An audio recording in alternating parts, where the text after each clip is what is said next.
जीवन क्लासेस। तो क्वेश्चन है what are the different type of communication. First है फॉर्मल कम्युनिकेशन। फॉर्मल कम्युनिकेशन कब कहा जाता है? The communication is the job business circle is called formal communication. वह कम्युनिकेशन जो जॉब और बिजनेस सर्किल में किया जाता है, यानी कि जो वार्तालाप जॉब या बिजनेस सर्किल, ठीक है, बिजनेस क्षेत्र में की जाती है, उसको हम क्या कहते हैं? फॉर्मल कम्युनिकेशन कहते हैं। वो फॉर्मल लैंग्वेज में कम्युनिकेट किया जाता है। इनफॉर्मल कम्युनिकेशन क्या होता है? The communication with friends and relative is called informal communication. यानी कि वह वार्तालाप जो किनके बीच की जाती है? फ्रेंड्स के या अपने रिलेटिव के बीच में जो वार्तालाप हम करते हैं उसको कहते हैं इनफॉर्मल कम्युनिकेशन। नेक्स्ट है वर्बल कम्युनिकेशन। देखिएगा वर्बल कम्युनिकेशन क्या होता है? The communication in which we use words या language is called verbal communication. कहने का मतलब यह है कि जो वर्बल कम्युनिकेशन होता है वो होता है जिसमें हम क्या करते हैं? वर्ड का यूज करते हैं, यानी कि लैंग्वेज का यूज करते हैं, उसको हम कहते हैं वर्बल कम्युनिकेशन। नेक्स्ट है नॉन वर्बल कम्युनिकेशन। ये इसका एकदम उल्टा हो जाता है। तो the communication in which we use our body language and other thing to communicate with people is called non verbal communication. कहने का मतलब यह है कि जो नॉन वर्बल कम्युनिकेशन होता है उसमें हम अपनी बॉडी लैंग्वेज और अलग अलग चीजों का, अलग अलग वस्तुओं का प्रयोग करते हैं, जिससे भी आप किसी भी व्यक्ति से आप बात कर रहे हैं, कम्युनिकेट कर रहे हैं, उसको सारी बातें आप अच्छी तरीके से समझा सको। तो ऐसे कम्युनिकेशन को हम बोलेंगे नॉन वर्बल, और जिसमें हम केवल लैंग्वेज का यूज करते हैं उसको बोलेंगे हम वर्बल कम्युनिकेशन। नेक्स्ट है इंटरनल कम्युनिकेशन। अब इंटरनल कम्युनिकेशन क्या होता है? The communication which take place within a circle group institute organisation is called the internal communication. मतलब वह कम्युनिकेशन जो ग्रुप ऑफ सर्किल या इंस्टीट्यूट या फिर ऑर्गेनाइजेशन में प्रयोग किया जाता है, उसके क्षेत्र में हम प्रयोग करते हैं, तो उसको बोलते हैं हम इंटरनल कम्युनिकेशन। अब एक्सटर्नल कम्युनिकेशन क्या होता है? When employees of an organisation communicate with employees of any outside organisation then it is term as external communication. इनके इंटरनल कम्युनिकेशन ये होता है कि कोई इंस्टीट्यूट है, कोई ग्रुप है या फिर कोई ऑर्गेनाइजेशन है, तो अगर उसी के क्षेत्र में हम क्या करते हैं? कम्युनिकेट करते हैं एक दूसरे से, तो जो इंटरनल कम्युनिकेशन है हम उसको डिफाइन कर देंगे। नेक्स्ट है एक्सटर्नल। तो एक्सटर्नल को क्या कहा हमने कि जो किसी भी कंपनी या किसी भी ऑर्गेनाइजेशन के एम्प्लॉयज हैं, वे अगर किसी दूसरे बाहर के ऑर्गेनाइजेशन के एम्प्लॉयज से बात करते हैं तो उसको हम बोलते हैं एक्सटर्नल कम्युनिकेशन। क्लियर है? नेक्स्ट देख लेते हैं what do you mean by barriers to communication. Barriers to communication very very important question है फ्रेंड्स, इसको देखिएगा। Communication is interrupted due to communication barrier. Communication barrier के कारण जो है वो कम्युनिकेट क्या हो सकता है? इंटरप्टेड हो सकता है। ठीक है, these barrier destroy the communication and sometime stop it at all. ठीक है, जो अगर हम क्या करेंगे, कम्युनिकेशन में बैरियर्स आएंगे, ठीक है, रुकावटें आएंगी, तो वो क्या होता है? जो व्यक्ति के आपस में कम्युनिकेशन लिंक होते हैं उसको वो क्या करता है? समाप्त कर सकता है, रोक सकता है। ठीक है, barriers are the disturbance in the process of communication. Barriers यानी कि जो रुकावटें होती हैं वो क्या करता है? कम्युनिकेशन के प्रोसेस को डिस्टर्ब करता है। अब फॉलोइंग सिचुएशंस में इंटरप्टेड द कम्युनिकेशन। जो हमें कुछ सिचुएशन दी गई है, निम्नलिखित सिचुएशन हमारे पास हैं, तो वो क्या करती हैं? कम्युनिकेशन को इंटरप्ट करती हैं। देख लेते हैं वो कौन कौन सी है। Interpersonal barriers. क्या होता है इंटरपर्सनल बैरियर्स? तो इसमें दो कंडीशंस हम देखते हैं, फ्रॉम द सेंडर और रिसीवर साइड। कहने का मतलब यह है कि सेंडर के साइड में या फिर रिसीवर के साइड अगर कोई इंटरपर्सनल बैरियर्स है तो वो भी कम्युनिकेशन को इंटरप्ट करता है, कम्युनिकेशन को डिस्टर्ब करता है। सेकंड है इंटरपर्सनल बैरियर्स में between sender and receiver. Sender और रिसीवर के बीच में अगर कोई बैरियर्स है, यानी कि इंटरपर्सनल बैरियर्स है, तो वो भी कम्युनिकेशन को क्या करता है? डिस्टर्ब करता है। सेकंड है फिजिकल या इन्वायरमेंटल बैरियर्स। फिजिकल या इन्वायरमेंटल बैरियर्स भी कम्युनिकेशन को क्या करता है? डिस्टर्बेंस कर सकता है, इंटरप्ट कर सकता है। ऑर्गेनाइजेशन बैरियर, ठीक है, ऑर्गेनाइजेशन की रुकावटें भी आपस में जो कम्युनिकेशन होता है तो उसको भी वो रुकावटें पैदा कर सकती है। टेक्निकल बैरियर्स, मान लो हम किसी फोन पर बात कर रहे हैं और टेक्निकल कोई इशू हो तो वो भी क्या होता है? कम्युनिकेशन में बाधा बनता है। बैरियर्स इन मेथड सिलेक्शन एटसेट्रा। ठीक है। नेक्स्ट जो बैरियर्स हैं उसको हम किस किस मेथड से हम क्या कर सकते हैं, सेलेक्ट कर सकते हैं। तो वो हमारे पास फिजिकली ऑर्गेनाइजेशन बैरियर्स हैं, टेक्निकल बैरियर्स हैं, इस तरीके से हम इनको देख सकते हैं। नेक्स्ट है, अब आता है ओरल कम्युनिकेशन। ठीक है, ये क्वेश्चंस आ जाता है ओरल और रिटन कम्युनिकेशन के बारे में लिखिए। तो ओरल कम्युनिकेशन क्या होता है? Oral communication includes face to face discussion, telephonic conversation या फिर formal presentation and speech.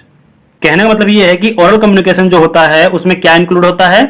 Face to face discussion या फिर टेलीफोनिक कन्वर्सेशन या फिर क्या हम किसका कर सकते हैं, फॉर्मल प्रेजेंटेशन को हम इसमें इंक्लूड कर सकते हैं। तो इसको क्या कहते हैं, हम ओरल कम्युनिकेशन कहते हैं। या कोई स्पीच दे रहा हो तो उसको हम ओरल कम्युनिकेशन कहेंगे। कोई टेलीफोन पर बात कर रहा हो या कोई फेस टू फेस बात कर रहा हो या फिर फॉर्मल प्रेजेंटेशन कोई दे रहा हो तो उसको क्या कहेंगे, ओरल कम्युनिकेशन के फील्ड में रखेंगे।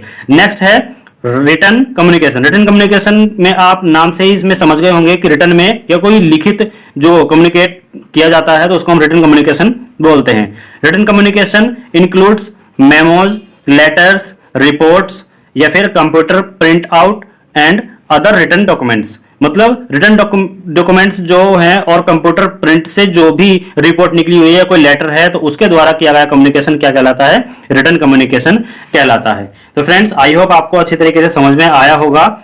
और यदि आप इंग्लिश लैंग्वेज में सही तरीके से नहीं समझ पा रहे हैं जो लिखा हुआ है, तो आप वीडियो को पॉज करके लिख लीजिएगा, वीडियो को स्लो करके देखिएगा, जो हिंदी में बताया जा रहा है उसको ध्यान से सुनिएगा, सारा कुछ समझ में आ जाएगा। चलते हैं नेक्स्ट।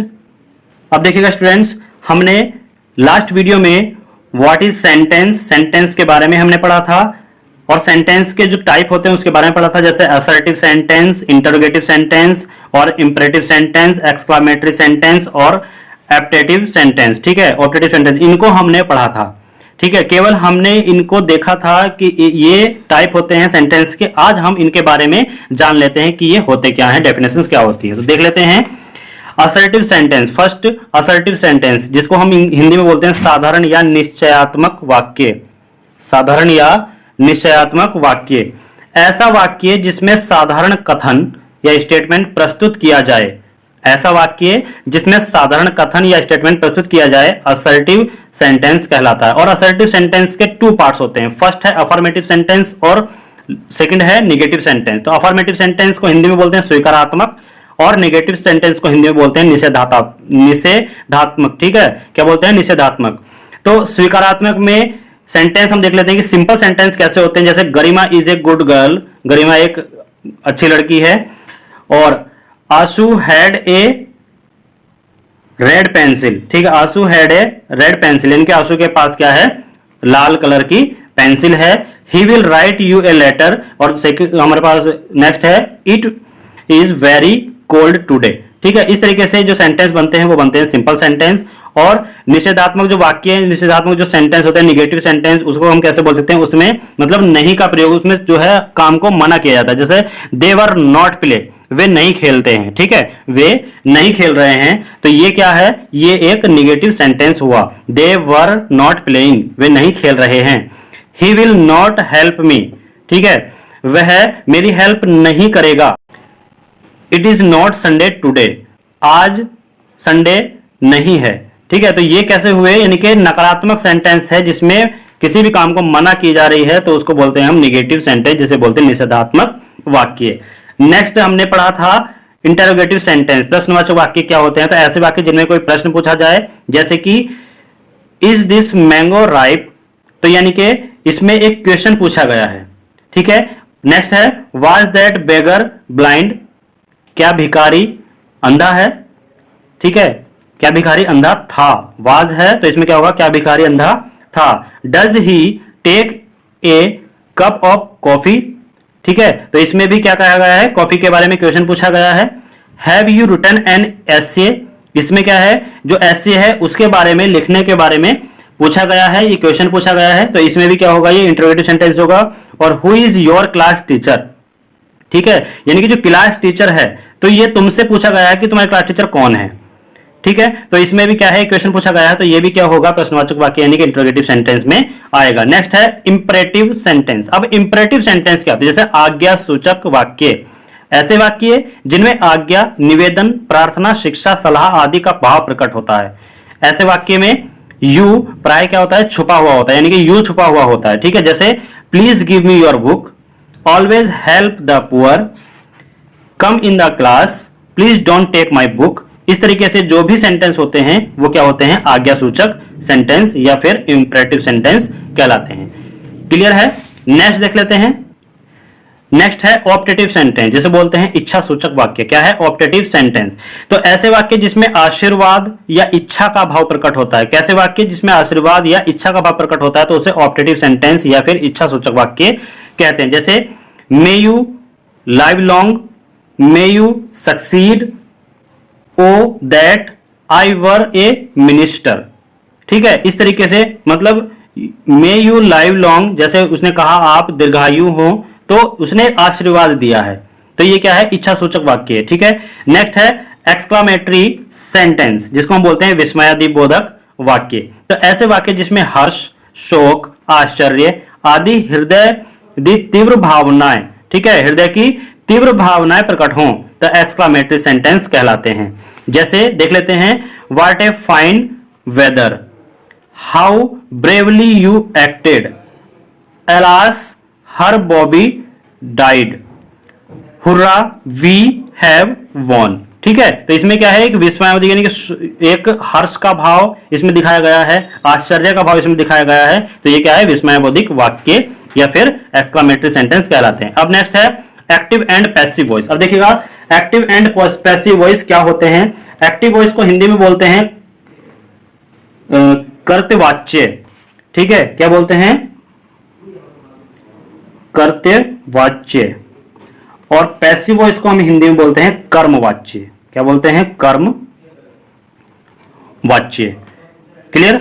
अब देखते हैं एक्टिव वॉइस क्या है। Active voice describe a sentence where the subject performs the action started by the verb। ठीक है, जो एक्टिव वॉइस होता है वो क्या है, ऐसे वाक्यों में वास्तविक कर्ता को ही प्रधानता दी जाती है, यानी कि उसमें कहा गया है क्रिया द्वारा बताए गए कार्य को करने वाला ही कर्ता के स्थान पर रखा जाता है। यानी कि जो वर्ब है, ठीक है, जो वर्ब है, वर्ब के द्वारा बताया गया जो भी कार्य है उसको करने वाला ही कर्ता के स्थान पर रखा जाता है, वो क्या होता है, एक्टिव वॉइस में होता है। और पैसिव वॉइस में क्या होता है, in passive voice sentence the subject is acted upon by the verb. जैसा एग्जाम्पल में देख लेते हैं कि ए पिक्चर वाज पेंटेड बाय अक्रम, और हमारे पास एक्टिव वॉइस का एग्जाम्पल था अक्रम पेंटेड ए पिक्चर। मतलब कहने का यह है कि ऐसे वाक्य हम कहते हैं पैसिव वॉइस जो कर्मवाच्य है, तो ऐसे वाक्य में ऑब्जेक्ट क्या होता है, प्रधानता का भाव प्रकट करता है, प्रधानता उसको दी जाती है, ऑब्जेक्ट को ही उसको प्रधानता दी जाती है, और ऑब्जेक्ट को सब्जेक्ट के स्थान पर रखा जाता है। और ऐसा सब्जेक्ट कोई कार्य नहीं करता। ठीक है, ऐसा सब्जेक्ट कोई कार्य नहीं करता, बल्कि उसके लिए क्या होता है, उससे संबंधित कोई कार्य किया जाता है। उससे संबंधित क्या होता है, कोई भी कार्य किया जाता है, तो ये क्या होता है, पैसिव वॉइस में आता है। क्लियर है। नेक्स्ट चलते हैं। नेक्स्ट टॉपिक आता है पंक्चुएशन। पंक्चुएशन क्या है, ये एक काफी जो इंपॉर्टेंट टॉपिक है उनमें से एक है, तो इसको देख लीजिएगा। इसकी डेफिनेशंस काफी बार पूछी जा चुकी है। तो punctuation is the use of spacing, conventional sign and certain typographical devices as aid to the understanding and the correct reading both silently and loud of handwritten and printed text। कहने का मतलब यह है कि जो पंक्चुएशन है, the use of spacing, conventional sign.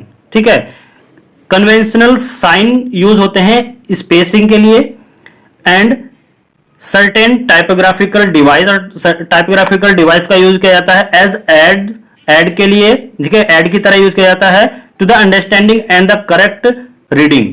ठीक है, यानी कि सही तरीके से पढ़ने और समझने के लिए। ठीक है, सही तरीके से पढ़ने और समझने के लिए एड्स का यूज किया जाता है। बोथ साइलेंटली और लाउड, यानी कि दोनों क्या होता है, साइलेंटली या फिर loud of hand written and printed text. ठीक है, वो मतलब किसी तरीके से क्या हो सकता है, जो पंक्चुएशन होते हैं वो जैसे कि डॉट, कॉमा, या फिर हम बोल सकते हैं जैसे ये लगा देते हैं इन्वर्टेड कॉमास, ये सभी क्या है, पंक्चुएशन है। ठीक है, फुल स्टॉप, ये पंक्चुएशन हो सकता है। क्लियर है। नेक्स्ट है डायरेक्ट स्पीच। अब डायरेक्ट स्पीच क्या होता है? डायरेक्ट स्पीच में हम देख लेते हैं कि direct speech is A report of the exact word used by a speaker और राइटर। कहने का मतलब यह है कि डायरेक्ट स्पीच जो है वो क्या है, एक रिपोर्ट है एग्जैक्ट वर्ड की जो यूज होता है स्पीकर और राइटर के द्वारा। ठीक है, या तो स्पीकर बोल सकते हैं या फिर हम उसको राइटर के द्वारा यूज हुआ वर्ड भी बोल सकते हैं। नेक्स्ट है इनडायरेक्ट स्पीच। ठीक है, तो देख लेते हैं डायरेक्ट स्पीच का एग्जांपल देख लेते हैं। Rahul said I want to buy a badminton racket, यानी कि राहुल ने कहा कि मैं एक बैडमिंटन रैकेट खरीदना चाहता हूं। क्लियर है? इनडायरेक्ट स्पीच में देख लेते हैं, indirect speech is a means of expressing the content of statement, questions और other utterances without quoting them. जैसे राहुल ने कहा कि Rahul said that he wanted to buy badminton racket. तो ये जो सेंटेंस है ये कहलाएगा इनडायरेक्ट स्पीच में, और जो फर्स्ट सेंटेंस था ये कहलाएगा हमारा डायरेक्ट सेंटेंस में। अब इनडायरेक्ट और डायरेक्ट को समझने के लिए हम कुछ थ्योरी को देख लेते हैं। ध्यान से सुनिएगा। प्रत्येक बातचीत सदैव दो या दो से अधिक व्यक्तियों के बीच में ही होती है। ये तो आप सभी जानते हैं कि जो बातचीत होती है वो दो या दो से अधिक व्यक्तियों के बीच में ही होती है, जिनसे एक या कुछ व्यक्ति बात को कहने वाले होते हैं और शेष व्यक्ति बात को सुनने वाले होते हैं। तो बात कहने वाला जो वक्ता या स्पीकर या रिपोर्टर कह सकते हैं। ठीक है, तो जो बात कहने वाला होता है उसको या तो स्पीकर या फिर हम रिपोर्टर कहते हैं। और हम किसी व्यक्ति द्वारा कही हुई बात को दो प्रकार से व्यक्त कर सकते हैं। वो फर्स्ट है वक्ता के कहे हुए शब्दों को ज्यों का त्यों प्रयोग करके, और सेकंड है वक्ता के शब्दों को बदलकर अपने शब्दों में प्रयोग करके हम उसको यूज कर सकते हैं। यानी कि बात तो वही कही गई है लेकिन केवल कहने का तरीका बदल गया है। तो डायरेक्ट और इनडायरेक्ट स्पीच यही है कि कोई डायरेक्ट स्पीच है तो किसी ने आकर के तुमको कोई बात कही तो वो डायरेक्ट स्पीच में आएगी, और किसी दूसरे व्यक्ति ने या फिर तुमने ही किसी दूसरे व्यक्ति को वह बात अपने शब्दों में, जैसे वो तुमको कहा गया था उन शब्दों को ना कहकर अपने शब्दों में वही बात उसको दूसरे व्यक्ति को कही, तो वो इनडायरेक्ट स्पीच कहलाएगी। यानी कि तुमने शब्दों को अपने तरीके से प्रयोग किया और जो व्यक्ति तुमको बता गया था उन शब्दों को प्रयोग नहीं किया, उनको बदल करके प्रयोग किया, लेकिन बात आपने एक ही कही है, तो वो क्या में आएगा, इनडायरेक्ट स्पीच में आएगा।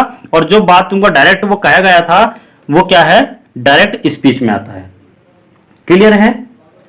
अब आता है नेक्स्ट है डायरेक्ट रिपोर्टिंग।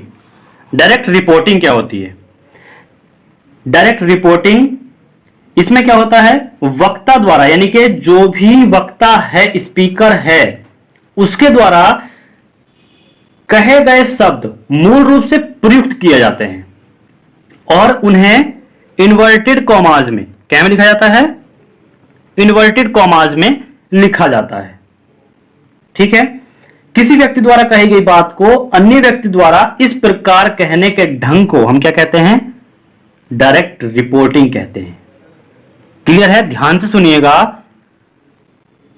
इसमें वक्ता द्वारा कहे गए शब्द को मूल रूप में प्रयुक्त किए जाते हैं। ठीक है, कहे गए शब्द जो है वो मूल रूप में प्रयुक्त किए जाते हैं, यानी कि जैसा तुमसे किसी ने कहा था आपने दूसरे व्यक्ति को भी बिल्कुल उसी शब्दों में वो बात कही, तो वो डायरेक्ट रिपोर्टिंग, ये डायरेक्ट स्पीच कहलाएगी और इसी को हम क्या कहते हैं, डायरेक्ट रिपोर्टिंग कहते हैं।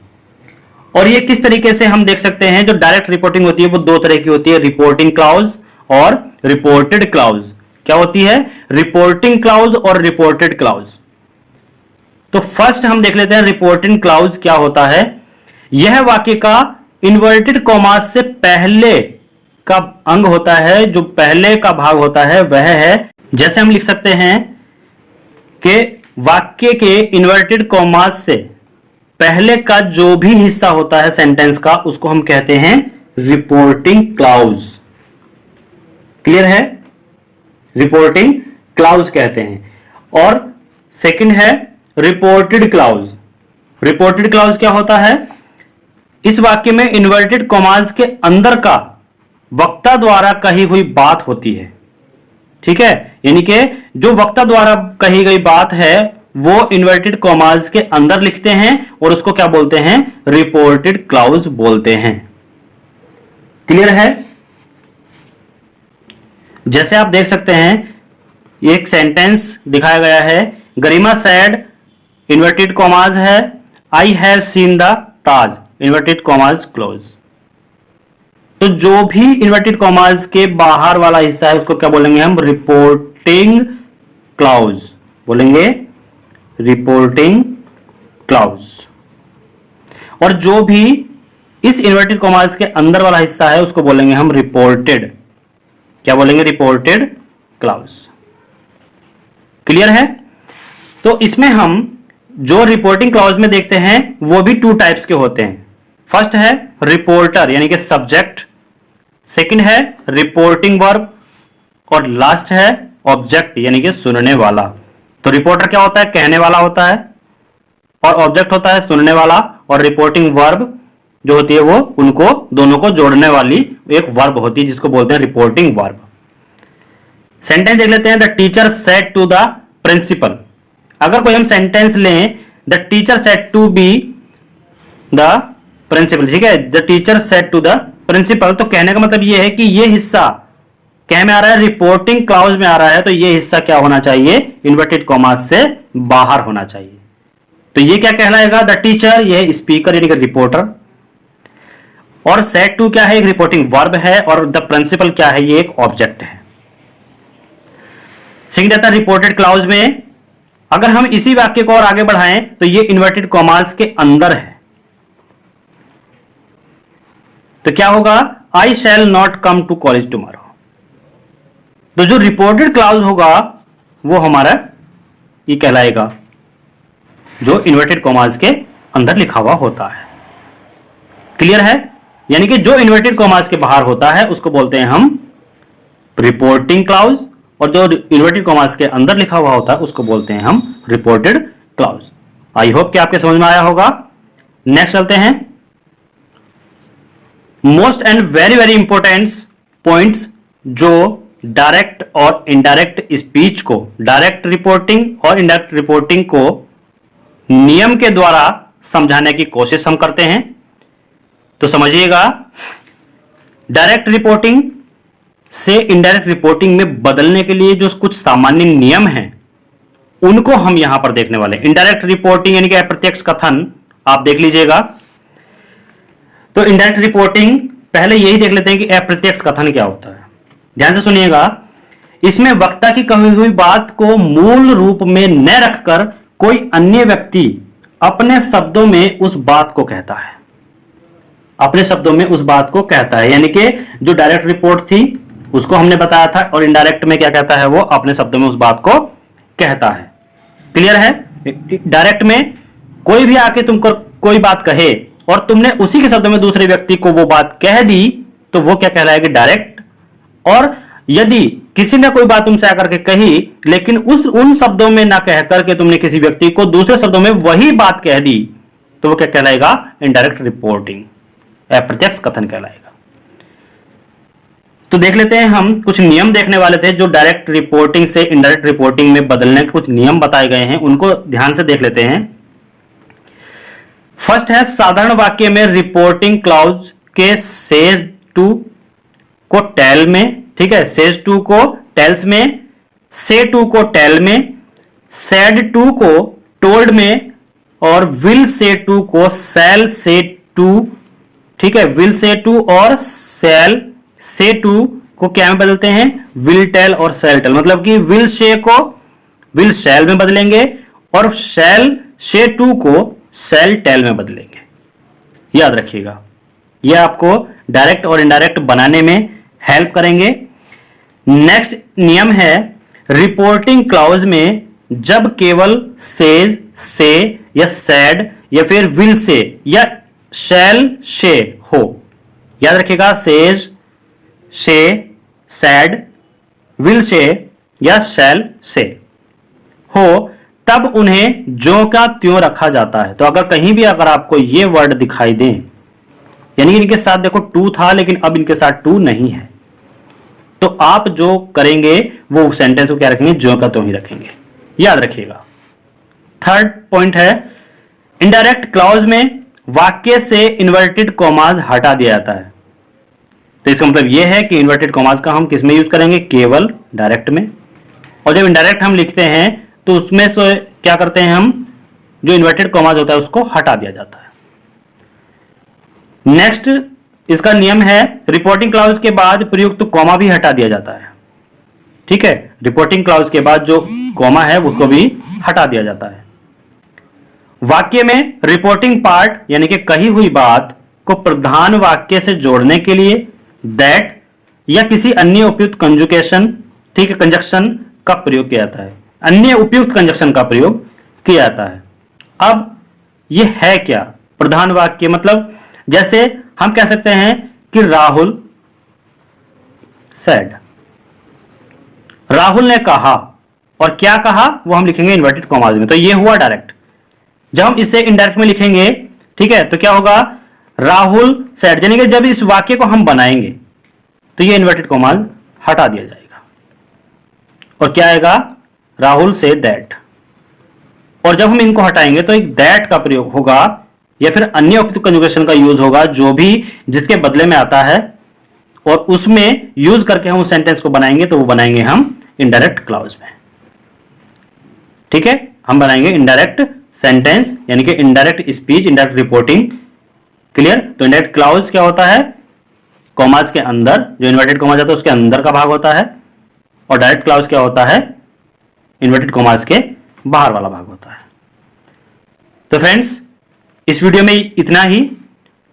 आगे की नेक्स्ट वीडियो में हम आपको आने वाले क्वेश्चंस प्रोवाइड कराएंगे जिसमें fill in the blank, antonym, synonym, letters और कुछ पिक्चर्स के जो पैराग्राफ्स होते हैं उनको, पिक्चर्स को देख करके आपको उसमें पैराग्राफ्स लिखना होता है, कहानी लिखनी होती है, उसको हम देने वाले हैं जो मोस्ट इंपोर्टेंट्स होंगे।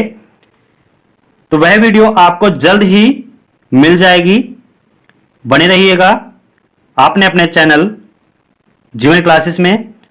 और जो स्टूडेंट्स इस चैनल पर नए हैं वो इस चैनल को सब्सक्राइब कर लें और बेल आइकन को जरूर प्रेस कर लें, क्योंकि आने वाली जो भी वीडियो होगी उसका नोटिफिकेशन आपके मोबाइल पर सबसे पहले पहुंच सके और आप इन वीडियो से जो भी इंपॉर्टेंट क्वेश्चंस हैं उनको देख करके आपको जो भी इंफॉर्मेशन मिले उससे आपको फायदा हो। Thanks for watching. मिलते हैं नेक्स्ट वीडियो में।